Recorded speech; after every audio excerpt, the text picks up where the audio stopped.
BSF এর গুলিতে স্বর্ণা দাস নামে এক কিশোরের মৃত্যু হয়েছে। রবিবার লালমনিরহাটে বাংলাদেশ সীমান্তে ঢুকে বিএসএফ এর গুলিতে কৃষক হত্যার রেশ না কাটতে এবার কুমিল্লায় ঝরল প্রাণ। সীমান্তে বিএসএফ এর গুলিতে আব্দুল্লাহ নামে এক বাংলাদেশি গরু ব্যবসায়ীর মৃত্যু হয়েছে। আসসালামু আলাইকুম প্রিয়জন, ভিন্ন কথায় আপনাদেরকে স্বাগতম। আপনাদের সাথে আছি আমি এমএএইচ তানভীর।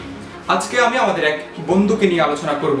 বন্ধুকে নিয়ে আলোচনা করার আগে জেনে নেই বন্ধুর সাথে আসলে আমাদের সম্পর্কটা কেমন। আমাদের বিজয় ভারতের বিজয়, বুঝছেন? আমাদের উন্নয়ন ভারতের উন্নয়ন, ভারতের উন্নয়ন আমাদের উন্নয়ন। এত সুদৃঢ় সম্পর্কের বন্ধুত্বে বন্ধু আমাদেরকে কি দিয়েছে সেটিকে আমরা জানি। কালীগঞ্জের পর এবার হাতীবান্ধায় সিঙ্গিমারি সীমান্তেও বাংলাদেশিকে বাছবিচার ছাড়াই গুলি করল বিএসএফ। স্বাধীনতার 53 বছরে আমাদেরকে অনেকগুলো গুলি উপহার দিয়েছে, বাংলাদেশের নাগরিকদের উপর নির্বিচারে গুলি চালিয়েছে। শুধু কি তাই? চলুন বন্ধু আমাদেরকে আরো কি কি উপহার দিয়েছে জেনে নেওয়া যাক। গত 15 বছরে 594 জন বাংলাদেশিকে গুলি বা নির্যাতন করে সীমান্তে হত্যা করেছে ভারতীয় সীমান্তরক্ষী বাহিনী বিএসএফ।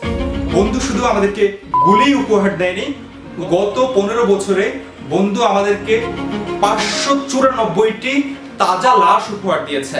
আবার বলছি, বন্ধু আমাদেরকে গত 15 বছরে 594টি লাশ উপহার দিয়েছে। বিএসএফ এর গুলিতে আহত বিজিবি সদস্য সিপাহী মোহাম্মদ রইসুদ্দিন মারা গেছে। বন্ধু আমাদেরকে এত কিছু দিয়েছে, তার বিনিময়ে বন্ধুকে আমরা কি দিয়েছি চলুন সেটাও জেনে নেই।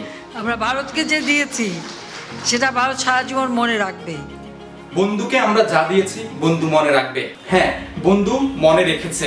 ফেলানিকে গুলি করার পর দীর্ঘ 5 ঘন্টা কাঁটাতারের বেড়ায় ঝুলিয়ে রেখে তাকে নির্মমভাবে হত্যা করেছে। ভারতীয় বিএসএফ এর গুলিতে বিদ্ধ হয়ে 8 ঘন্টা ছটফট করে মারা যায় কিশোরী ফেলানি খাতুন। পরে ফেলানির নিথর দেহ 5 ঘন্টা ধরে কাঁটাতারে ঝুলিয়ে রাখা হয়। এটা শুধু একতরফা দোষ না, আমাদেরও কিন্তু দোষ।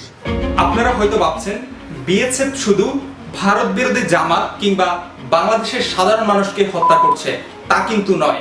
বিএসএফ হত্যা করার সময় কখনো ভাবে না তারা কি জামাত, বিএনপি কিংবা আওয়ামী লীগ। তার প্রমাণ দেখুন কালবেলার এই নিউজটিতে। ভারতে পালানোর সময় তাদের সীমান্তরক্ষী বাহিনী বিএসএফ এর গুলিতে নিহত হয়েছেন বাংলাদেশ ছাত্রলীগের সাবেক সাধারণ সম্পাদক ইসহাক আলী খান পান্না। সীমান্তে হত্যা করার সময় তারা কোন রাজনৈতিক দলের কর্মী তারা কিন্তু সেটা পাবে না, তারা বাংলাদেশি নাগরিকদেরকেই হত্যা করে। শুধু তাই নয়, বাংলাদেশি সনাতন ধর্মী অসংখ্য ভাই বোনদের হত্যা করার নজিরও রয়েছে। বিএসএফ এর গুলিতে প্রাণ হারিয়েছেন মায়ের হাত ধরে সীমান্ত পাড়ি দিতে যাওয়া স্বর্ণা দাস। যারা ভাবছেন সীমান্ত হত্যা বন্ধে আমরা কি করতে পারি, তাদেরকে বলে রাখতে চাই 2001 সালে মাত্র 8 জন বিডিআর সদস্যের কাছে শোচনীয়ভাবে পরাজয় বরণ করেছে ভারতীয় বিএসএফ সদস্যরা। মাত্র 8 জন বিডিআর সদস্যের কাছে শোচনীয় পরাজয় বরণ করতে হয় ভারতীয় সীমান্তরক্ষী বাহিনীকে। কিন্তু তাদের এই বীরত্বের পরও তৎকালীন বিডিআর মহাপরিচালককে তার পদ থেকে সরিয়ে দেন শেখ হাসিনা। প্রথমত আমাদের বিজিবিকে আরো শক্তিশালী করতে হবে।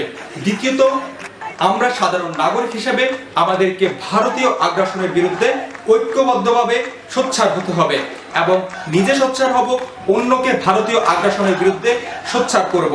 ভারতের তাবেদারি করবে এমন কাউকে ক্ষমতায় আসতে দেওয়া যাবে না, সেদিকে আমাদের সর্বোচ্চ সতর্ক থাকতে হবে। তারপরও যদি আগ্রাসন বন্ধ না হয়, বাংলাদেশ হবে একটি ক্যান্টনমেন্ট এবং বাংলাদেশের প্রত্যেকটি তরুণ নাগরিক হবে সেনা সদস্য।